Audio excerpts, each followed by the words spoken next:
चलिए, तो last class में अपन वीबीटी चालू किए थे। ध्यान देना एक बार वापस से। इधर हम पढ़ रहे हैं कॉम्प्लेक्स कंपाउंड्स, कोऑर्डिनेशन कंपाउंड्स, है ना। तो इसमें अपन ने क्या देखा था कि एक जनरल कॉम्प्लेक्स कंपाउंड कैसा दिखता है। एक ब्रैकेट के अंदर एक एंटिटी होती है जिसको अपन कहते हैं कोऑर्डिनेशन एंटिटी या कोऑर्डिनेशन स्फीयर, जिसके अंदर दो चीजें होती हैं। एक मेटल एटम होता है, अभी मैंने कॉपर लिया, आप निकल ले सकते हो, कोई भी डी ब्लॉक एलिमेंट ले सकते हो। कॉपर हो गया, निकल हो गया, जिंक हो गया, और बताइए क्रोमियम, कोबाल्ट, आयरन, इन सबके अपन ने कॉम्प्लेक्स कंपाउंड्स देखे हैं। तो एक मेटल होता है, साथ में उसके क्या होता है, एक ऐसा एटम या ग्रुप ऑफ एटम जो कि उसको इलेक्ट्रॉन डोनेट करने वाला है, जिसको हम क्या बोलते हैं, लाइगेंड।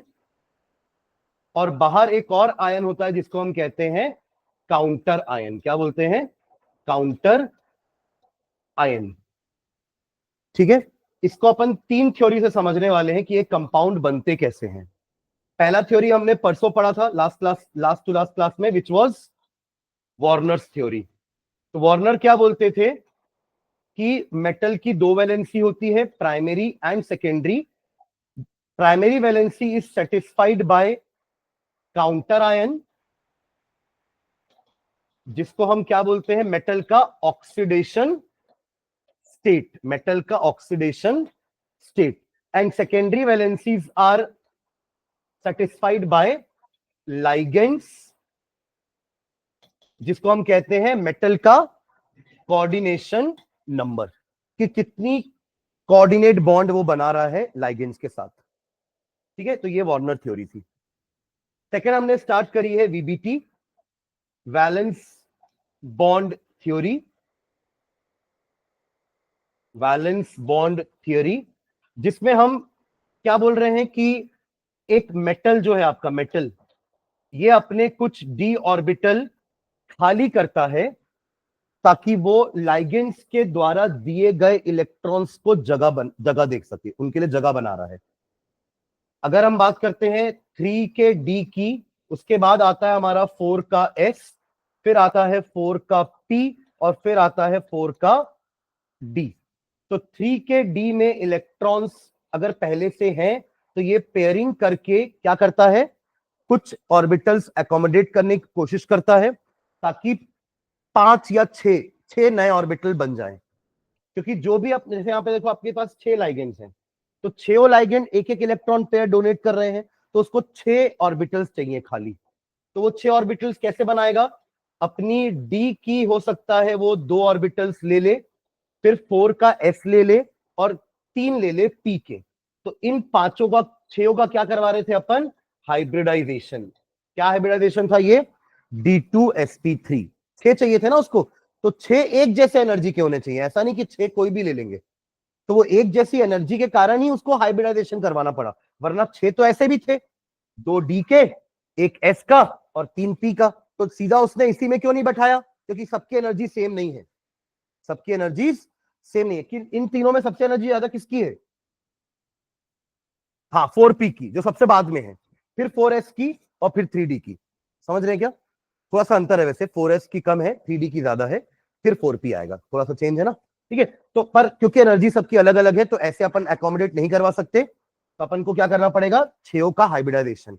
तो अब हमारे पास 6 नए ऑर्बिटल होंगे जिनका नाम क्या होगा, D2sp3 हाइब्रिडाइज्ड ऑर्बिटल। समझ रहे हैं क्या, अगर पेयरिंग नहीं हुई तो ये आगे का डी यूज करेगा, 4 का डी। तो अकॉर्डिंगली अपन ने 2 टाइप के कॉम्प्लेक्सेस पढ़े थे, inner orbital complex and outer orbital complex. यहां तक हो गया था, लिख लिए थे कितने, 4 एग्जांपल हुए थे ना अपने, कि 3 लिखे थे, सॉरी 4 एग्जांपल। सबका अपन ने मैग्नेटिक बिहेवियर और सबका हमने ज्योमेट्री प्लस हाइब्रिडाइजेशन देखा था। ठीक है, तो चलो नेक्स्ट आगे बढ़ते हैं, हैंड डालिएगा। टेट्राहेड्रल कॉम्प्लेक्सेस, अगला जो है वो रहेगा tetrahedral complexes. Tetrahedral complexes, tetrahedral complexes का कोऑर्डिनेशन नंबर कितना होता है, 4। हाँ, ऑक्टाहेड्रल का 6 होता है, टेट्राहेड्रल कितना होगा, 4। यानी कि इस मेटल के अराउंड में कितने लाइगेंड होंगे, 4। And they are at the edges of sorry corners बोलना चाहिए, एडजेस नहीं, कॉर्नर्स ऑफ रेगुलर टेट्राहेड्रॉन। अगर आप एक रेगुलर टेट्राहेड्रॉन बनाओगे तो मेटल आपका सेंटर में है और वो 4 लाइगेंड उस टेट्राहेड्रल के 4 एडजेस में है, तभी तो ज्योमेट्री को टेट्राहेड्रल बोल रहे हैं ना। ठीक है, चलो इसका एक एग्जांपल देखते हैं। लिखिएगा formation of NiCO4,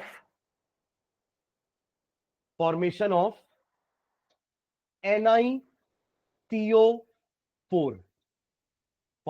of CO4, NiCO4। सबसे पहला काम क्या करते हैं अपन, मेटल का ऑक्सीडेशन स्टेट निकालते हैं। क्या निकालते हैं, मेटल का ऑक्सीडेशन स्टेट। कितना है मेटल का ऑक्सीडेशन स्टेट यहां पर,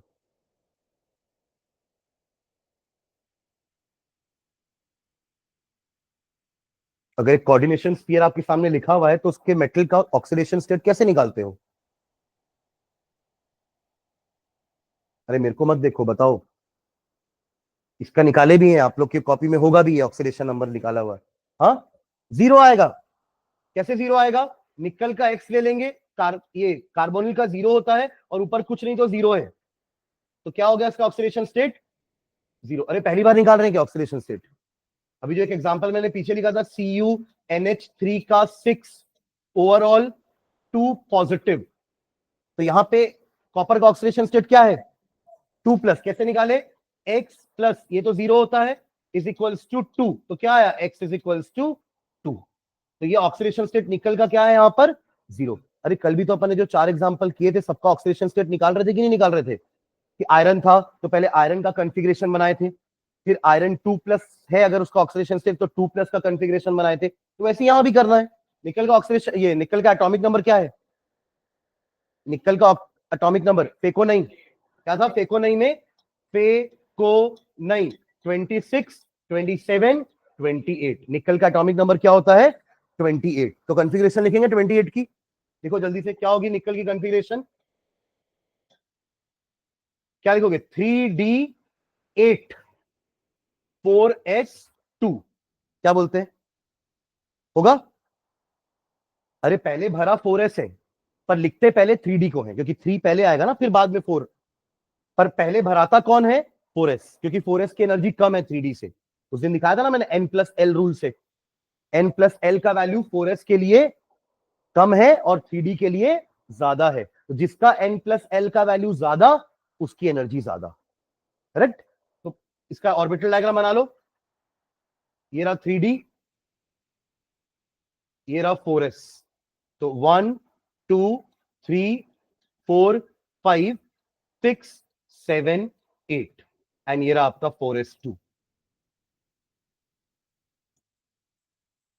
ठीक है, बाकी 4P बना देना पर 4P खाली रहेगा, सुन रहे हैं क्या, 4P बनाएंगे पर खाली रखना उसको। कौन सी हाइब्रिडाइजेशन होती है टेट्राहेड्रल के लिए, sp3, sp लीनियर के लिए होती थी, sp2 trigonal planar, sp3 tetrahedral. ठीक है, हाँ, तो ये p खाली छोड़ देना और d भी खाली। ठीक है, डन। अब देखिए s तो खाली नहीं है पर d में एक एक इलेक्ट्रॉन यहां पे आपको खाली दिख रहे हैं, मतलब एक एक की जगह है यहां पे दोनों के पास, ये दोनों जम करके पीछे आएंगे, क्योंकि 3D और 4S में भले एनर्जी का गैप है बट उतना नहीं है कि ये यहां से नहीं जा सकते, ये तो जाते ही है ना वैसे भी, वो कॉपर और क्रोमियम में, कॉपर और क्रोमियम में जाते हैं कि नहीं, 4S से 3D में, तो जा सकते हैं यहाँ पे भी। यहाँ पे अगर ये जाएंगे दोनों तो क्या हो जाएगा, 4S खाली हो जाएगा, तो 4S जहां खाली हुआ तो अब एक S मिल गया है और ये वाले 3 मिल करके क्या बना लेंगे, sp3, तो ये बन जाएगा आपका sp3 hybridised orbital giving tetrahedral. क्या बोल रहे हो,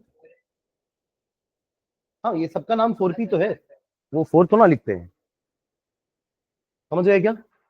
तो पहला आपने निकल बना लिया, अगले वाले में इसको पीछे लेकर आ जाओ और 4s को खाली कर दो, एकोमोडेट, यही तो है वैलेंस बॉन्ड थ्योरी, कि जब लाइगेंड आता है ना तो मेटल अपने आप को इस तरीके से कॉन्फ़िगर कर लेता है जिससे वो जगह खाली कर सके। तो इसने जगह खाली कर दी, एस एस खाली हो गया, तो sp3 मिलके क्या बनाएगा आपका sp3 हाइब्रिडाइज्ड ऑर्बिटल, 4 बनेंगे और यही आपकी ज्योमेट्री हो गई टेट्राहेड्रल। ठीक है, लिख लो नीचे sp3 हाइब्रिड ऑर्बिटल्स, नीचे लिख लेना sp3 hybrid orbitals,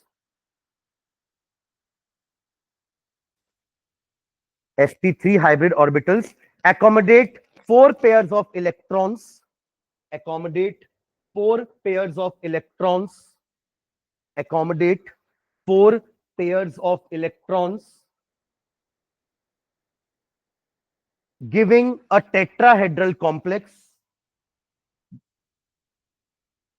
sp3 hybridized orbitals accommodate the 4 electron pairs giving a tetrahedral complex, giving a tetrahedral complex, full stop. और मैग्नेटिक बिहेवियर क्या होगा इसका,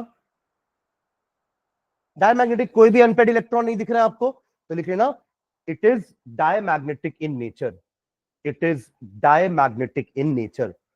तो अनपेड इलेक्ट्रॉन होते तो अपन पैरामैग्नेटिक बोलते, है ना, पढ़े अपन 11th में पैरामैग्नेटिक डायमैग्नेटिक, और एक भी अनपेड इलेक्ट्रॉन नहीं है इसके पास तो क्या बोलेंगे, डायमैग्नेटिक। यहां तो सारे पेयर ही आने वाले हैं, जो हमारा 4 CO है ना, ये 4 CO अपने इलेक्ट्रॉन देगा यहां पर, और यहां वो आराम से बैठ जाएंगे, और अब दोनों मिलकर शेयर करेंगे, निकल भी और CO भी इस चारों पेयर को शेयर करेंगे। यही तो होती है कोऑर्डिनेट बॉन्ड, कि देने वाला एक है पर शेयर दोनों कर रहे हैं। Not like your covalent bond जिसमें म्यूचुअल शेयरिंग हो रही है, not like your pure ionic bond जिसमें वो दे करके छोड़ दिया। दोनों नहीं है ना, दोनों का मिक्सचर है कोऑर्डिनेट बॉन्ड। आपको समझ में आ रहा है ना कोऑर्डिनेट बॉन्ड का मतलब क्या है, इट इज अ कोआयनिक बॉन्ड। मैंने लास्ट क्लास में भी आपको बताया था कि इसमें कोवेलेंट नेचर भी है क्योंकि शेयरिंग हो रही है, और आयनिक नेचर भी है क्योंकि डोनेशन कोई एक ही कर रहा है, शेयर दोनों कर रहे हैं पर आ किसी एक से ही रहा है। ठीक है, चलो एक एग्जांपल और करते हैं, लिखो फॉर्मेशन ऑफ नाम बोल रहा हूं, फॉर्मूला लिखना tetra amine zinc 2, tetra amine zinc 2, formula क्या हो जाएगा, ZnNH3 का 4 और पावर 2 ही रहेगा ना, मैंने ऑक्सीडेशन नंबर 2 बोला पर अमाइन तो 0 ही होता है, तो 2 + 0 = 2, ओवरऑल चार्ज कितना हो जाएगा कॉम्प्लेक्स का, +2 ही रहेगा। Am I clear?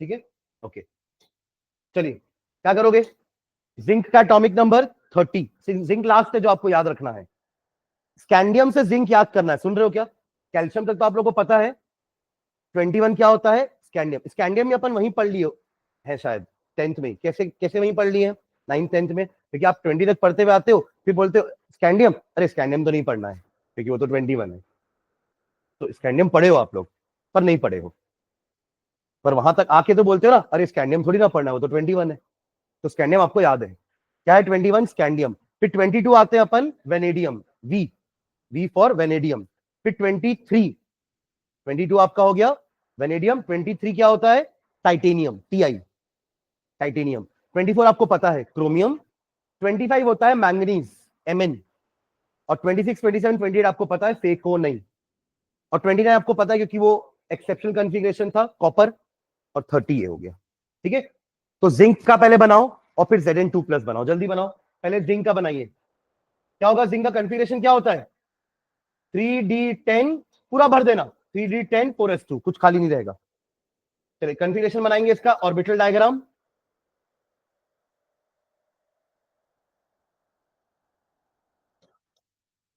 ये पूरा भर देना 3D,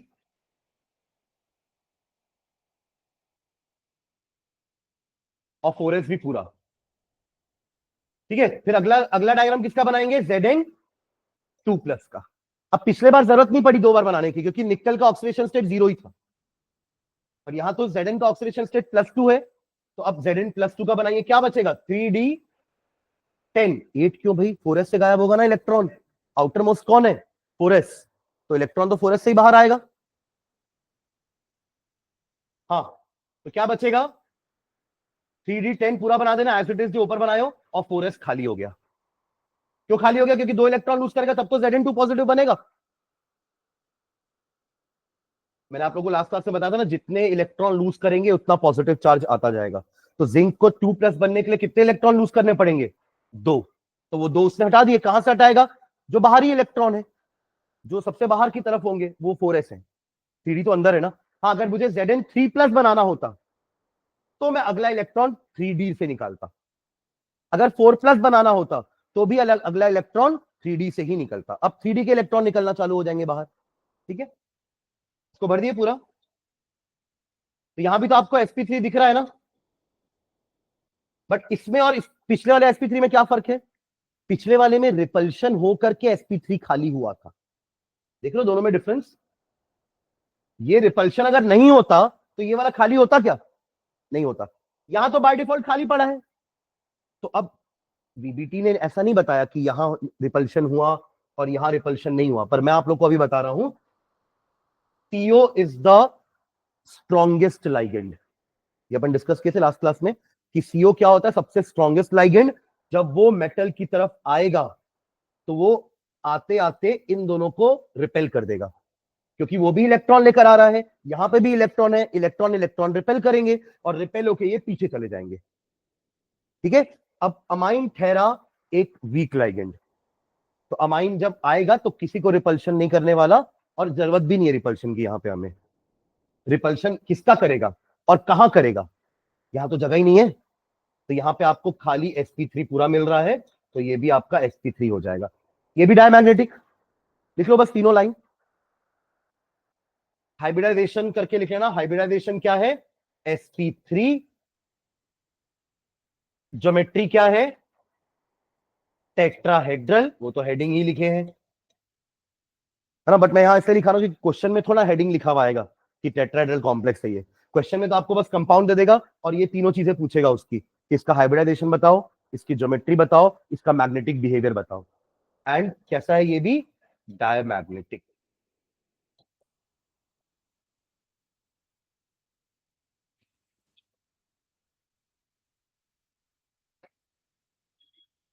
ठीक है, चलिए एक स्क्वायर प्लेनार करते हैं। हेडिंग डालेंगे square planar complex. Square planar complex. Square planar complex.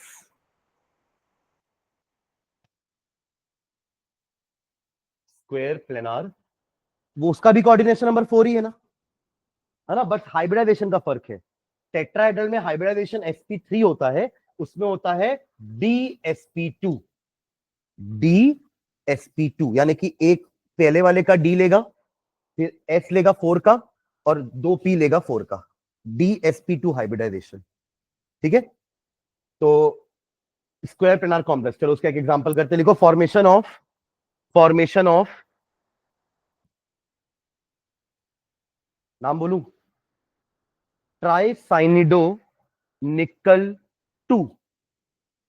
ट्राइसाइनिडो निकल 2 क्या होगा फॉर्मूला? ट्राई बोल दिया क्या मैं? ट्राई कैसे हो सकता है? टेट्रा होगा ना। टेट्रासाइनिडो, सॉरी, टेट्रासाइनिडो निकल 2। तो चार्ज क्या लगाऊं? देखो जो बोल रहा हूं वही चार्ज नहीं होता ना, आप प्रॉपर कैलकुलेट करो भाई। ये 2 बोला मैंने, वो इसका ऑक्सीडेशन स्टेट बोला है मैंने, पावर का 2 नहीं बोला है मैंने। वो किस्मत से आएगा भले 2, है ना, है ना। तो क्या आएगा? -2। तो एक्चुअली मुझे नाम निकलेट बोलना चाहिए था, है ना। ठीक है, चलो चलो बताइए इसका वो क्या होगा। ऑक्सीडेशन नंबर तो हो गया निकल का +2। कॉन्फ़िगरेशन बनाएंगे। निकल का पहले 28 होता है, 3d8 4s2 4p खाली है। 1 2 3 4 5 6 7 8 4s2। ये 3d है, ये 4s है, और ये 4p है। अगला किसका बनाएंगे? ni 2। 2 माइनस कैसे होता है भाई? फिर कंफ्यूज हो रही है। 2 माइनस कॉम्प्लेक्स का चार्ज है, हमें निकल का ऑक्सीडेशन स्टेट चाहिए, तो वो तो +2 होता है ना। ni 2+, कहां कहां से उठाओगे 2 इलेक्ट्रॉन? हाँ, एस का ही, ऑब्वियसली एस के ही 2 इलेक्ट्रॉन बाहर जाएंगे।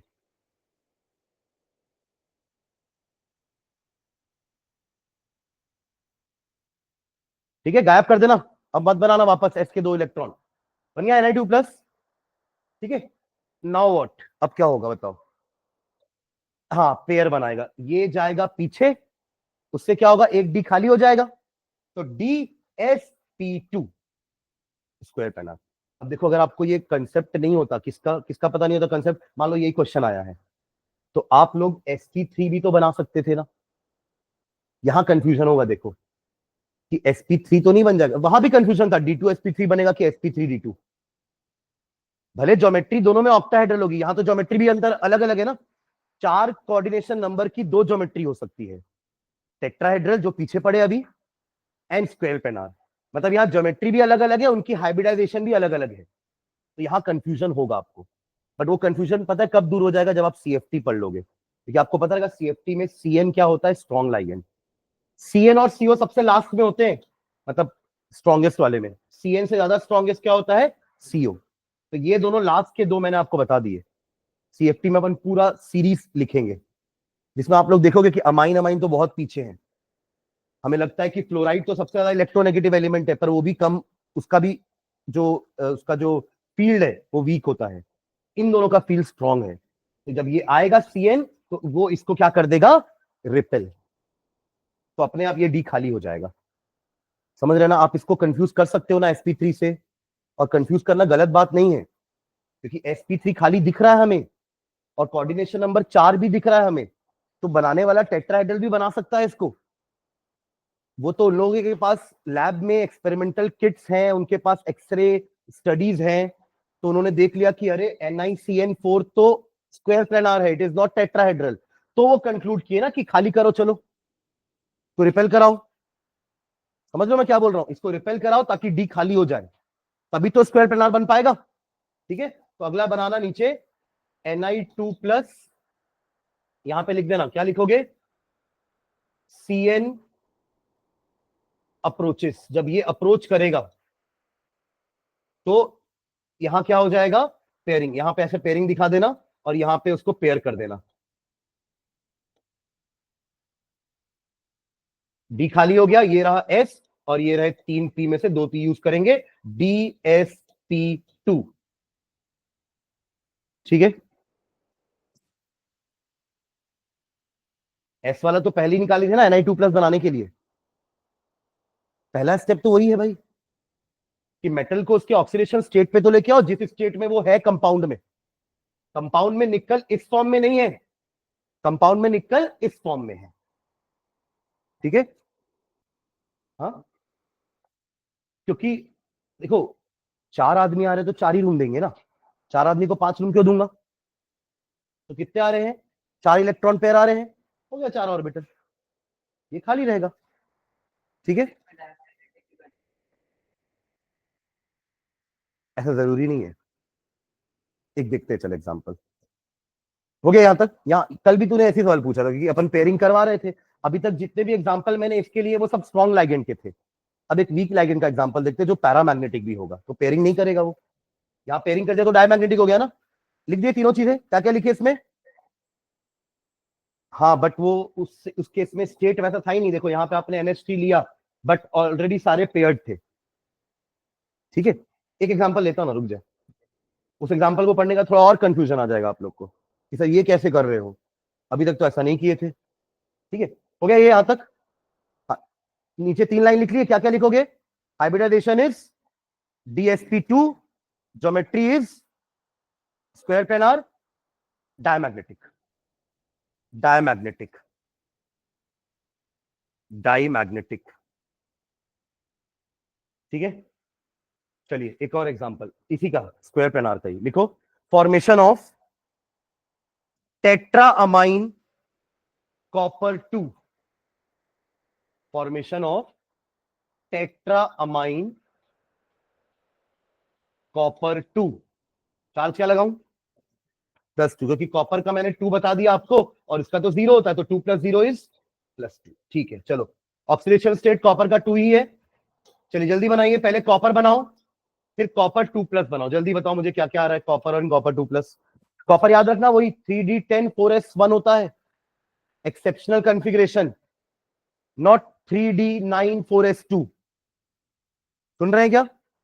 3d9 4s2 गलत कॉन्फ़िगरेशन है, 3d10 4s1 बनाइए, 3d10 4s1।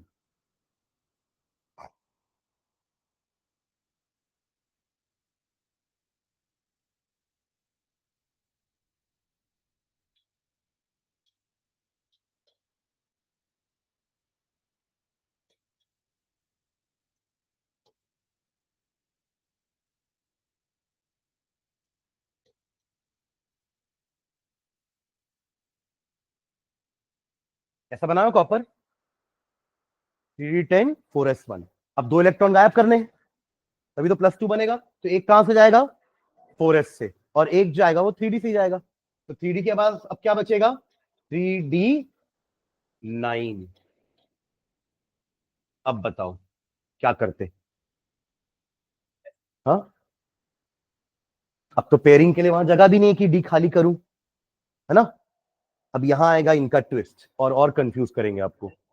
हाँ, उधर से डी क्या? अच्छा 4, तो वो तो sp3d हो जाएगा, ऐसा नहीं होता, dsp2 ही होता है। आप इसको नहीं छोड़ सकते ना। तो देखो उन्होंने क्या बोला, ये इलेक्ट्रॉन जंप करके इधर चला जाएगा। देखिए अब उधर तो जगह है नहीं, ये कहां गया? इधर। एक्चुअली देखो, रिपल्शन होता है तो पेयरिंग होती है। अब अमाइन तो क्या है, एक वीक लाइगेंड है, तो वो रिपल्शन नहीं करेगा। अभी तक अपन ने कहीं पे भी अमाइन में रिपल्शन नहीं करवाया था, आप ऑब्जर्व करोगे सारे एग्जांपल्स तो रिपल्शन बस वही हुए जहां पे सीओ लिए हैं, सीएन लिए हैं, क्योंकि ये थोड़े स्ट्रॉन्ग लाइगेंड्स हैं। ये जब अप्रोच करते हैं तो they repel the electron to previous orbitals और पेयरिंग हो जाती है। ये सब सीएफटी में क्लियर होगा, मैं अभी आपको बता रहा हूं, बट वीबीटी में ऐसा कहीं लिखा ही नहीं है कि स्ट्रॉन्ग लाइगेंड या वीक लाइगेंड। ये ड्रॉबैक है, this is the very first drawback of VBT, कि वीबीटी ने लाइगेंड को स्ट्रॉन्ग और वीक बताया ही नहीं, लाइगेंड को कोई महत्व ही नहीं दिया वीबीटी ने। तब किसके अराउंड घुमा रहा है वो? सेंट्रल एटम के अराउंड। ठीक है, तो यहां पे क्या हो रहा है, ये इलेक्ट्रॉन अब उनको अपना सेटिस्फाई तो करवाना था कि भाई ज्योमेट्री तो स्क्वायर प्लेनारी है, एक्सेस स्टडी चीख चीख के बोल रही है कि tetra amine copper 2 square planar है। तो अब वो तो फंस चुके हैं, क्योंकि उन्होंने थ्योरी लिख दी है, कि थ्योरी में उन्होंने क्या लिखा है कि DsP2 मतलब स्क्वायर प्लेनार। तो अब ये DsP2 कैसे बनाऊं? तो ऐसे बना दिया। तो वेरी कंफ्यूजिंग थ्योरी, समझ रहे हैं क्या? ठीक है, तो इसको पहले ऐसा दिखाना, और यहां नीचे लेकर के अब खाली कर दो ये डी को। तो आपको ऐसे एग्जाम्पल रटने की जरूरत नहीं है, आप लाइगेंड देखो बस। ठीक है, तो ये आपके 8 इलेक्ट्रॉन ऐसे हो जाएंगे, ये वाला खाली हो जाएगा, तो DsP2, और ये इलेक्ट्रॉन इधर चला गया। अब ये है पैरामैग्नेटिक, स्लाइटली पैरामैग्नेटिक, हाँ स्लाइटली पैरामैग्नेटिक। हाँ देखो, तभी तो ये हाइब्रिडाइजेशन और ज्योमेट्री वाला जो कंसेप्ट है ना, यही ड्रॉबैक है इस पूरी थ्योरी का। इसके बाद आपको और जो सीएफटी पढ़ेंगे ना, वहां ज्योमेट्री अलग तरीके से बताऊंगा मैं। यहाँ अपन ज्योमेट्री किसके हिसाब से डिसाइड कर रहे हैं? हाइब्रिडाइजेशन के हिसाब से, कि जिसका हाइब्रिडाइजेशन sp3 वो टेट्राहेड्रल, जिसका हाइब्रिडाइजेशन dsp2 वो स्क्वायर प्लेनार। ठीक है, पर ये सब एक्सेस स्टडी से पता चला, वो भी इसको टेट्राहेड्रल ही समझ रहे थे, पर एक्सेस स्टडी से दिखा कि ये तो स्क्वायर प्लेनार है। कहने का मतलब वो चारों लाइगेंड एक ही प्लेन में थे, तो ऐसा तो स्क्वायर प्लेनार में ही होता है। टेट्राहेड्रल में तो एक लाइगेंड, तो ये तो 3D में चले जाते हैं ना, टेट्राहेड्रल में एक 3D ज्योमेट्री है। टेट्राहेड्रल किस टाइप की ज्योमेट्री है? 3D geometry. और स्क्वायर प्लेनार एक 2D ज्योमेट्री है। मेटल भी यहीं पे है और चारों लाइगेंड भी प्लेन नहीं है, तो इसको तो 2D बोलोगे ना। पर टेट्राहेड्रल 3D ज्योमेट्री है। तो ये एक्सेस स्टडी से पता चला कि this is a 2D geometry, यानी कि स्क्वायर प्लेनार, और वो वाले टेट्राहेड्रल वाले 3D ज्योमेट्री। ठीक है, तो इसका स्ट्रक्चर आपको एग्जैक्ट तो एक्सपेरिमेंटली ही पता चलेगा, आप थियोरेटिकली नहीं बता पाओगे।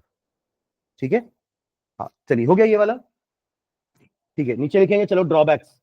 ड्रॉबैक इसका इसका वो लिख लेना, hybridization DsP2, geometry square planar, और मैग्नेटिक बिहेवियर क्या हो जाएगा? Slightly paramagnetic. ठीक है, वो लिख लिया ना पूरा? ठीक, चलिए नेक्स्ट। ड्रॉबैक लिखो, drawbacks of VBT, drawbacks of VBT. हाँ, फर्स्ट पॉइंट लिखिए।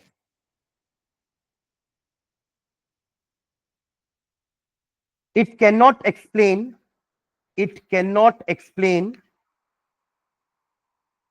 it cannot explain why some complexes of a metal ion, it cannot explain why some complexes of a metal ion, why some complexes of a metal ion in a particular oxidation state are, in a particular oxidation state are, in a particular oxidation state are low spin, low spin. Low spin किसको बोला था अपन ने, inner वाले को कि outer वाले को? लो spin मतलब पेयरिंग हो रही थी, तो स्पिन जो ज्यादा थी पहले वो पेयर होके कम हो गई, और ऐसा करने से इनर वाले खाली हो गए, तो 3D यूज कर पाए।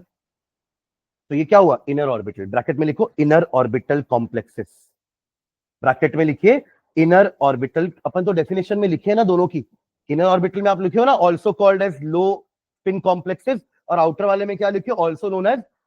रटने की जरूरत नहीं है।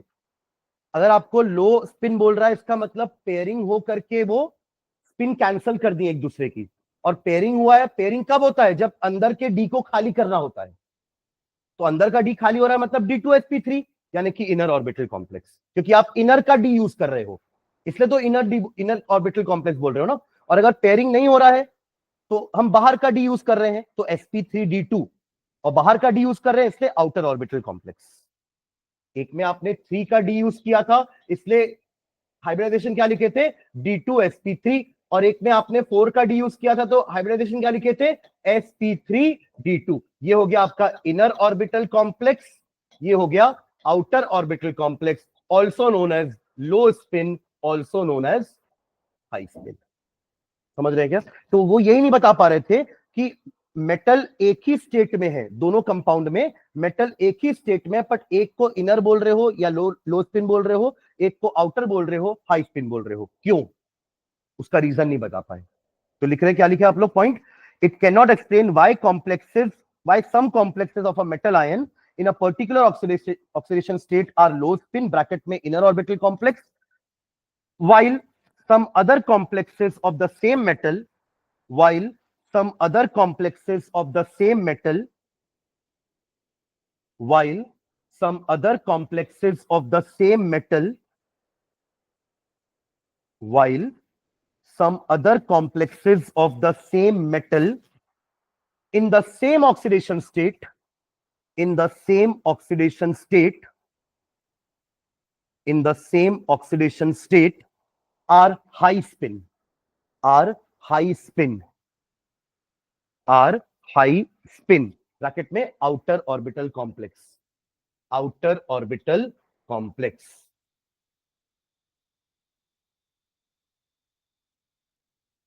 एक एग्जांपल देखना इसका,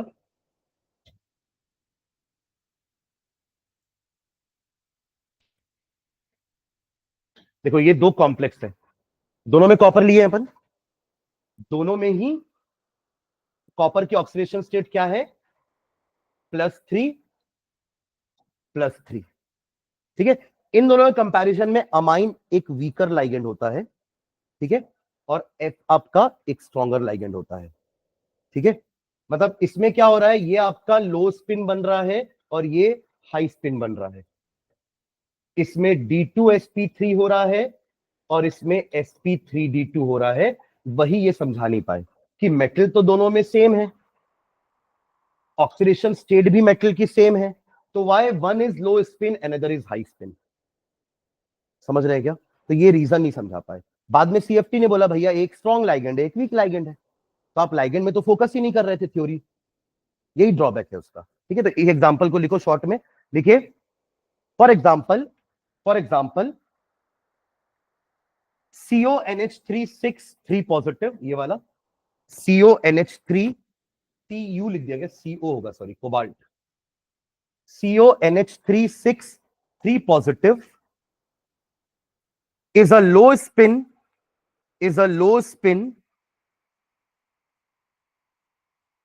ब्रैकेट में लिख लो D2sp3 is a low spin D2sp3 bracket close while दूसरा कंपाउंड का नाम COF63 negative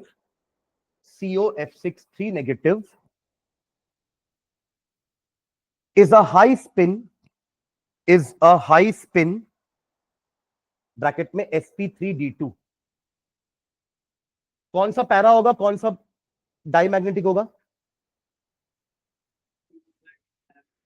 हाँ, हाई स्पिन वाला पैरामैग्नेटिक, लो स्पिन वाला डाईमैग्नेटिक। ऑब्वियसली ना, लो स्पिन कर रहे हैं मतलब पेयरिंग कर रहे हैं, और पेयरिंग करते तो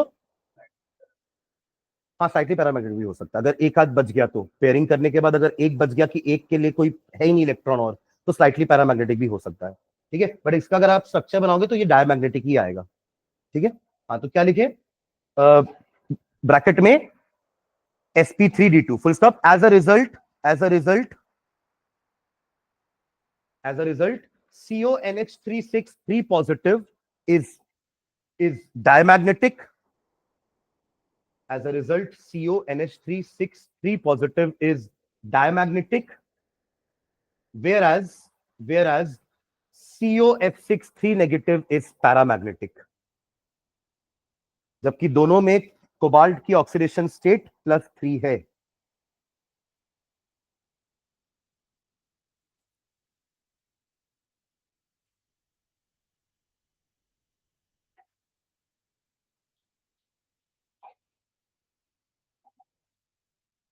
इस हिसाब से दोनों में स्ट्रॉन्ग लाइगेंड कौन होगा? किसने पेयरिंग करवाई है? नहीं, पेयरिंग किसमें हो रही है? NH3 करवा पा रहा है ना पेयरिंग, तभी तो ये लो स्पिन करा ना, मतलब पहले से कोई इलेक्ट्रॉन पेयर कर रहा है। इसका मतलब NH3 जब अप्रोच किया होगा तभी पेयरिंग हुई होगी, तो ये लो स्पिन हो गया ना। पहले देखो पांचों के पांचों सिंगल थे, पर NH3 के सामने आने से क्या हो गया? लो स्पिन बन गया, यानी कि आपस में पेयरिंग हो गई। इसका मतलब NH3 F से ज्यादा स्ट्रॉन्ग लाइगेंड है। ठीक है, NH3 is stronger ligand than F, ये अपन CFT में दिखाएंगे। ठीक है, चलो सेकेंड ड्रॉबैक लिखो। Second drawback, it does not distinguish between it does not distinguish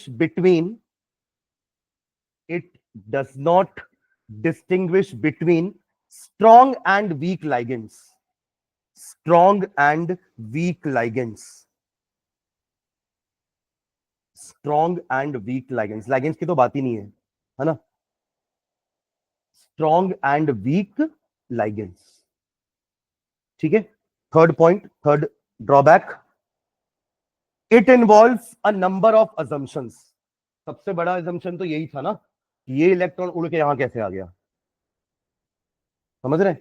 just उसको अपना थ्योरी प्रूफ करने के लिए, जस्टिफाई करने के लिए ऐसा करना पड़ा, क्योंकि अगर DsP2 नहीं कर पाता तो थ्योरी गलत हो जाती पूरी, कि DsP2 नहीं हुआ तो फिर स्क्वायर प्लेनार में क्यों डाल रहे हो आप? लिखो इसको टेट्राहेड्रल, पर एक्सरे स्टडी तो बता रही है ये स्क्वायर प्लेनार है, तो फिर उन्होंने ये किया, तो ये एक तरह का एजम्पशन ही हो गया ना। तो क्या लिखे? It involves a number of assumptions।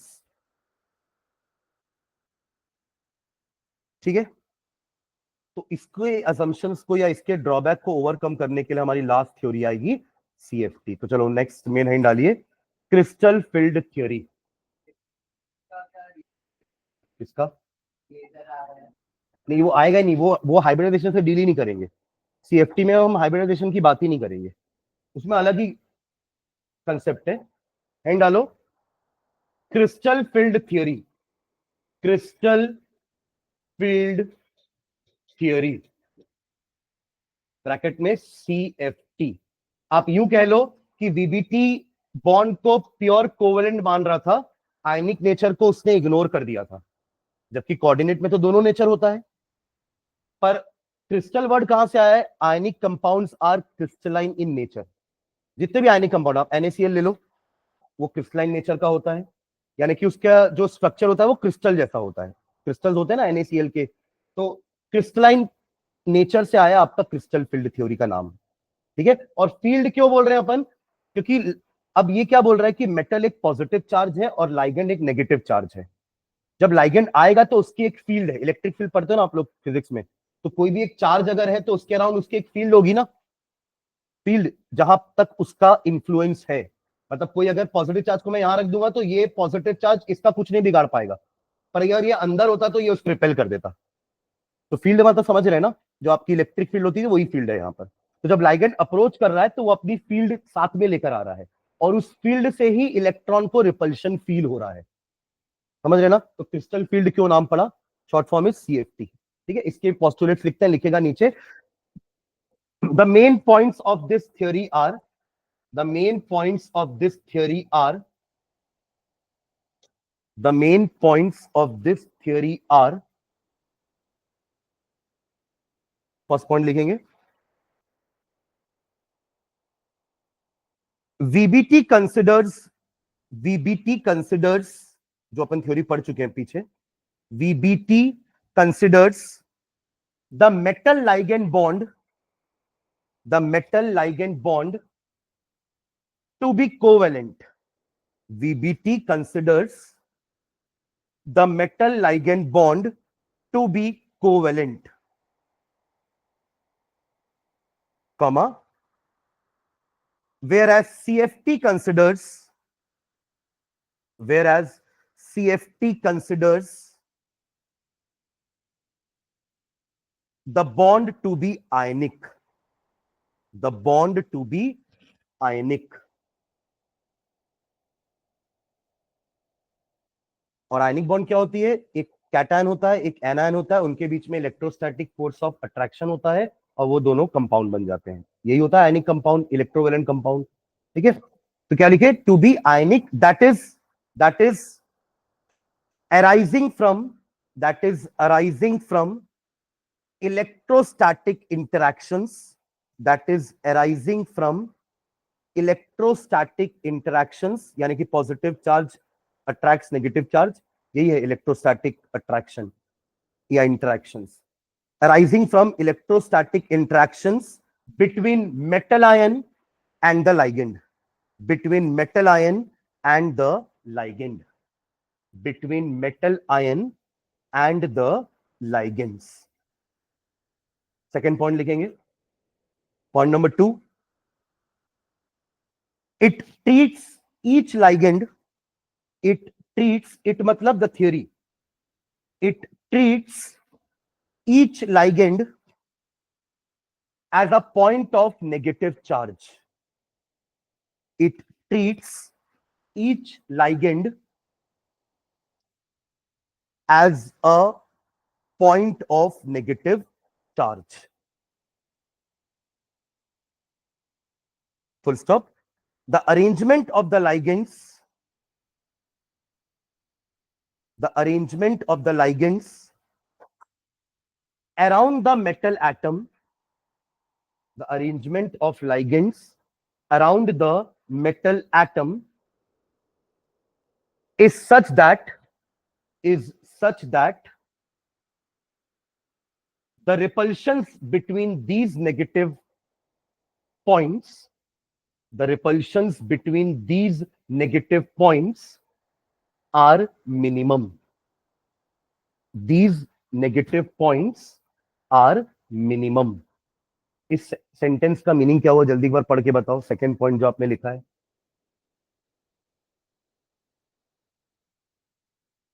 पहला लाइन तो क्लियर होगा कि थ्योरी ने लाइगेंड्स को नेगेटिव चार्ज माना, मेटल को पॉजिटिव माना, और जो लाइगेंड उसको अप्रोच कर रहे थे उसको क्या माना? Negative charge.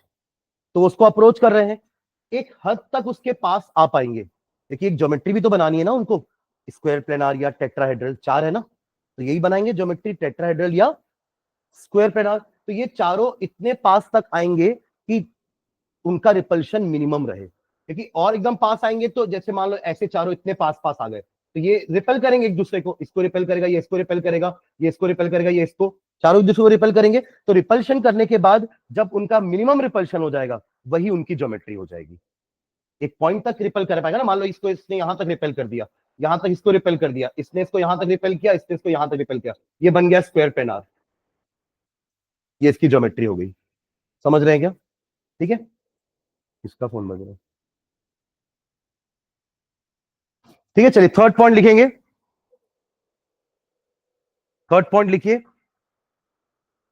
It considers, point number 3, it considers the effect of ligands, it considers the effect of ligands, it considers the effect of ligands on the relative energies of, it considers, the theory considers the effect of the ligands on the relative energies of the d orbitals, the relative energies of the d orbitals of the metal ion, of the metal ion, full stop. According to this theory, according to this theory, according to this theory, अब चलो इसको भी यहीं पे stop करना, मैं समझा रहा हूं, फिर जो चीज समझाऊंगा ना उसको फिर लिखाऊंगा, ठीक है? यहां ध्यान देना, हम मेटल के डी के साथ ही खेल रहे हैं ना, मतलब मेटल का डी खाली होना चाहिए, राइट? तो डी कितने 5 होते हैं ना, उनके नाम अपन परसों भी डिस्कस किए थे, क्या क्या नाम होते हैं? डी एक्स वाई, और बताइए, D Y Z, D Z X, तीन तो ये हो गए। अरे जैसे पी के 3 होते हैं, P X P Y P Z, पर वहां अपन वो क्या होता है आपका, पी का शेप होता है सिंगल डंबल, बट डी का शेप कैसा होता है? Double dumbbell.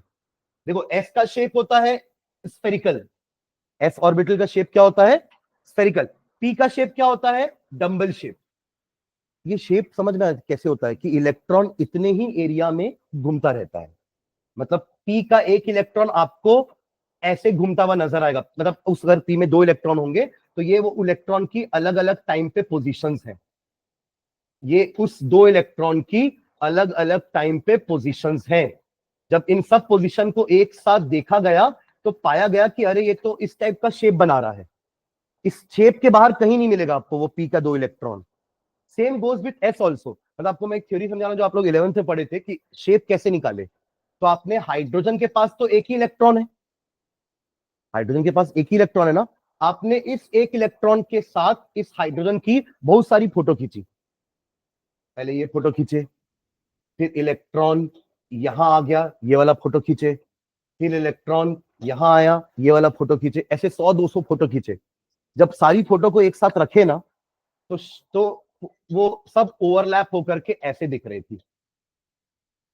ये सब इलेक्ट्रॉन बना रहा हूं मैं, बहुत सारे इलेक्ट्रॉन नहीं है, एक ही इलेक्ट्रॉन की पोजीशन अलग अलग टाइम पे अलग अलग जगह पर है, पर जब सब फोटो को एक साथ रखा गया तो पता चला कि इलेक्ट्रॉन इस स्फीयर के अंदर ही है कहीं ना कहीं, वो एक ही इलेक्ट्रॉन है। अरे हाइड्रोजन के पास तो एक ही इलेक्ट्रॉन होता है ना, 1s1, तो वो एक इलेक्ट्रॉन इस स्फीयर के अंदर कहीं भी हो सकता है, प्रोबेबिलिटी एग्जैक्ट तो हमने वहीं रूल आउट कर दिया था ना, हेजनबर्ग अनसर्टेनिटी प्रिंसिपल पढ़े थे, तो वहां हमने ऑर्बिट का कंसेप्ट तो रूल आउट कर दिया था कि जब आप इलेक्ट्रॉन का हर समय पर पोजीशन और स्पीड हर एक एक्यूरेटली नहीं बता पा रहे हो तो एक ट्रैक कैसे बनाओगे, आप समझ रहे हो मैं क्या बोल रहा हूं? तो वहीं पे ऑर्बिट का कंसेप्ट खत्म हो गया था और आ गया था ऑर्बिटल, कि जब एग्जैक्ट नहीं बता पा रहे हो तो अनुमान लगाओगे, तो अनुमान लगा लिए कि हाइड्रोजन के इतनी जगह पर इलेक्ट्रॉन कहीं पे, ये तो बहुत बड़ा बना दिया ना मैंने, हाइड्रोजन तो इतना छोटा सा एटम है, पर ठीक है समझाने के लिए तो हमें बड़ा स्पीयर बनाना पड़ेगा ना,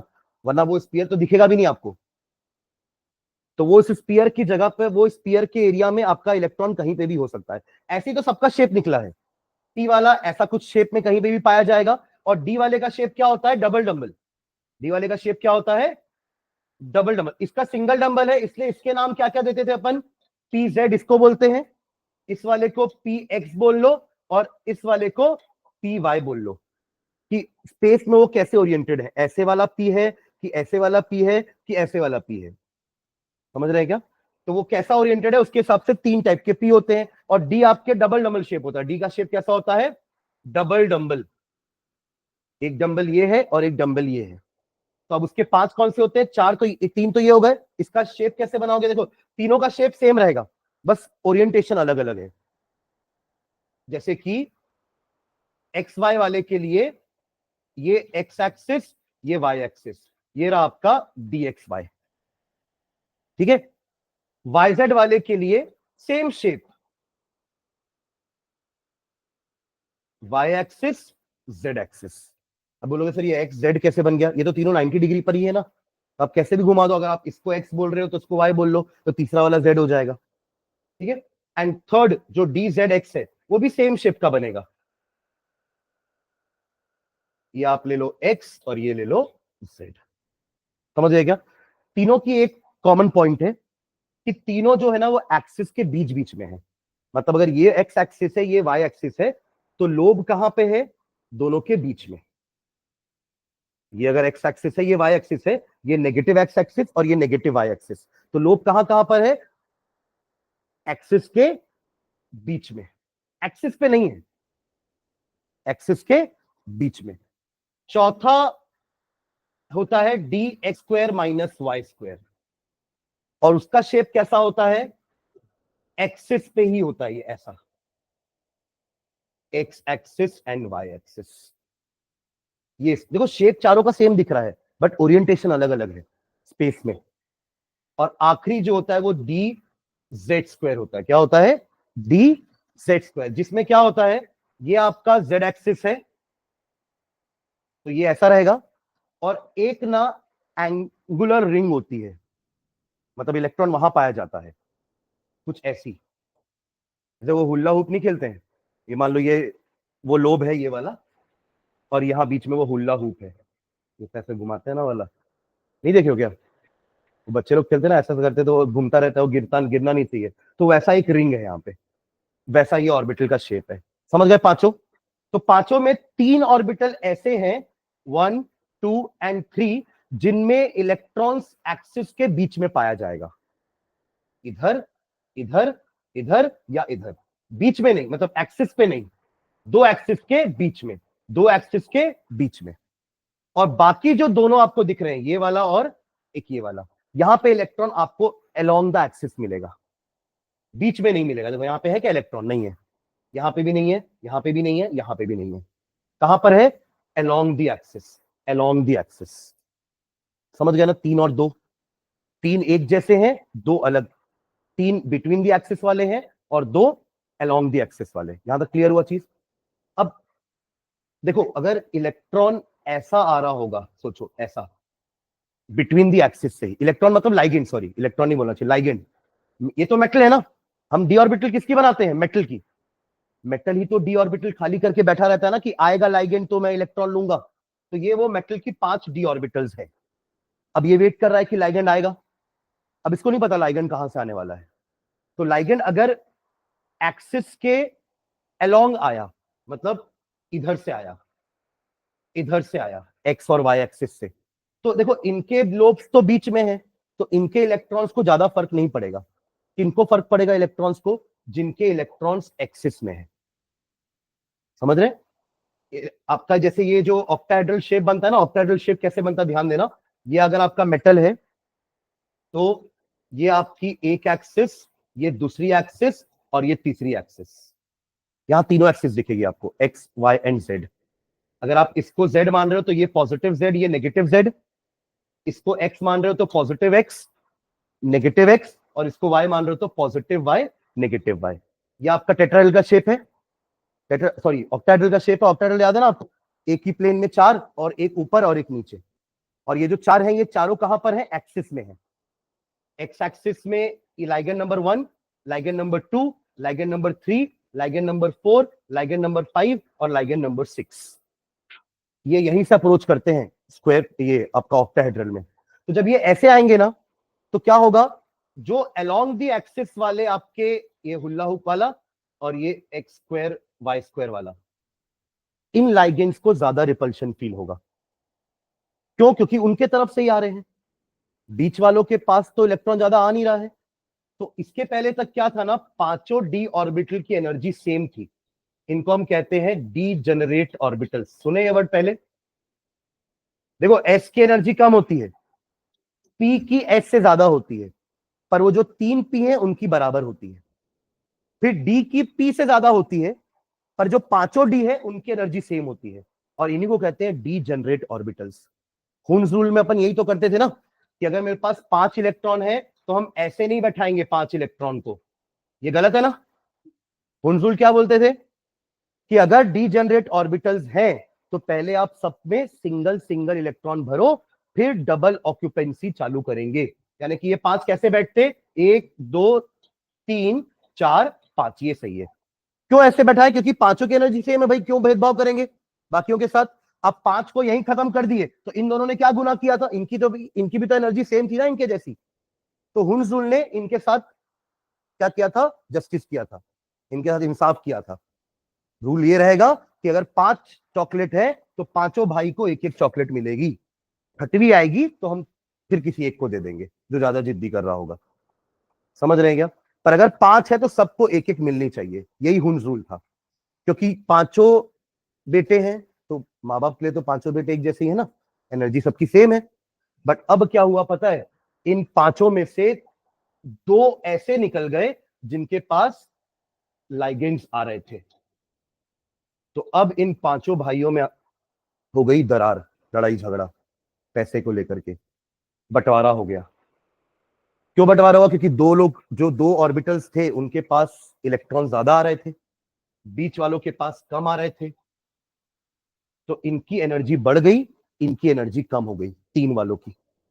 तो अब यहां पे हमारे 5 जो ऑर्बिटल्स अभी तक पांचों भाई थे, अब इनके बीच में दरार आ गई। 2 लोग के पास एनर्जी ज्यादा हो गई और 3 के पास एनर्जी कम हो गई। अगर ये एनर्जी लेवल डायग्राम है तो नीचे वाले के पास एनर्जी कम है, ऊपर वाले के पास एनर्जी ज्यादा है।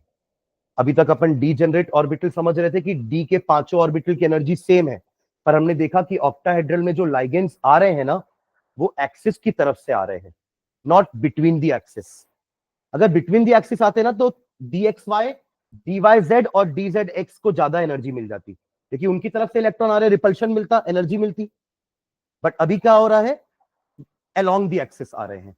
अलोंग द एक्सिस और बिटवीन द एक्सिस समझ रहे हो ना, ये एक्सिस है तो इसी के अलोंग लाइगेंड आ रहा है। ये दोनों अगर एक्सिस है तो बीच से आ रहा है तो बिटवीन द एक्सिस, यहां से आ रहा है तो अलोंग द एक्सिस। समझ रहे हैं ना। तो यहां पर अब इनकी एनर्जी अलग अलग हो गई और ये स्प्लिट हो गए। क्या हो गए, स्प्लिट। तो इसी कंसेप्ट को बोलते हैं crystal field splitting, CFS। Crystal field splitting क्यों बोल रहे हैं, क्योंकि फील्ड किसकी है, उस नेगेटिव लाइगेंड की, जिसके कारण उनमें क्या आया, दरार आई, स्प्लिट आई। तो क्रिस्टल फील्ड स्प्लिटिंग बोलते हैं। और ये जो गैप है ना एनर्जी का, इसको बोलते हैं क्रिस्टल फील्ड स्प्लिटिंग एनर्जी। ये गैप है ना एनर्जी का, इनकी एनर्जी ज्यादा है इनकी कम है, तो बीच में गैप है ना, तो उस एनर्जी गैप को अपन कहते हैं क्रिस्टल फील्ड स्प्लिटिंग एनर्जी। ठीक है, चलिए अब ये थर्ड पॉइंट लिखते हैं, लिखो।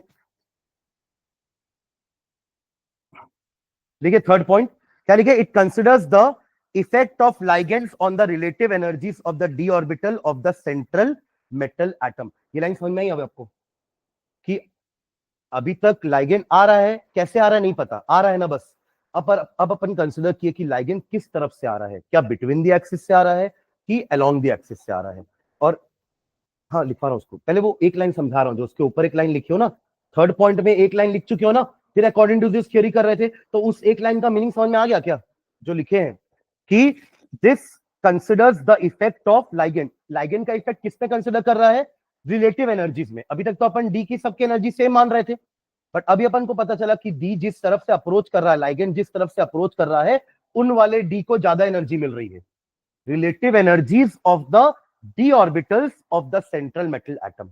Now full stop. According to this theory, comma, in a free transition metal ion, in a free transition metal ion, according to this theory, in a free transition metal ion, transition मतलब वही d block को transition block बोलते हैं ना, transition elements।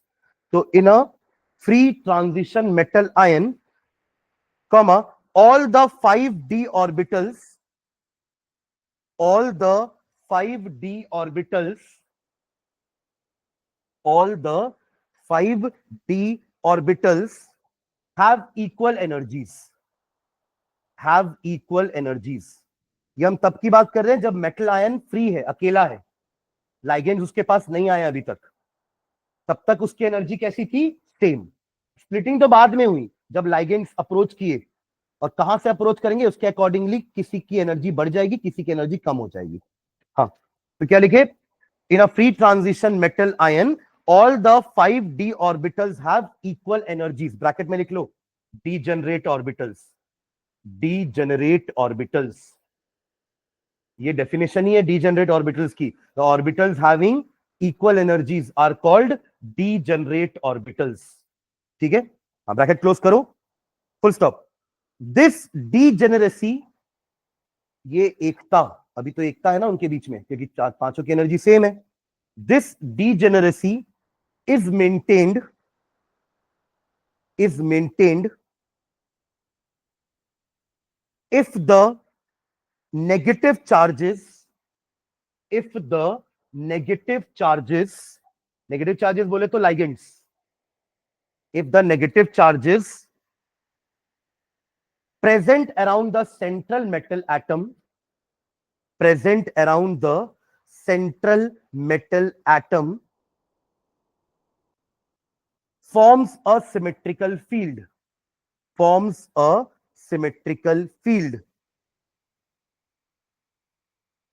forms a symmetrical field। Symmetrical field मतलब हर तरफ से वो बराबर आते हैं, बट अभी तो वो between the axis, along the axis से आ रहे हैं, तो ये सिमेट्रिकल फील्ड नहीं रह जाएगी। सिमेट्रिकल मतलब जो हर तरफ सेम हो, तो सबको एनर्जी भी सेम मिलती, सबको रिपल्शन भी सेम मिलता, बट ऐसा है नहीं। लाइगेंड्स तो एक तरफ से आ रहे हैं, इस तरफ से नहीं आ रहे हैं, इस तरफ से आ रहे हैं, फिर इस तरफ से आ रहे हैं, बीच से नहीं आ रहे हैं, तो यहाँ की एनर्जी कम होगी ना, यहाँ रिपल्शन नहीं फील होगा, यहाँ वाले ऑर्बिटल्स को, यहाँ वाले ऑर्बिटल्स को रिपल्शन फील होगा क्योंकि वो यहीं से आ रहे हैं। ठीक है, तो क्या लिखे, सिमेट्रिकल फील्ड, फुल स्टॉप।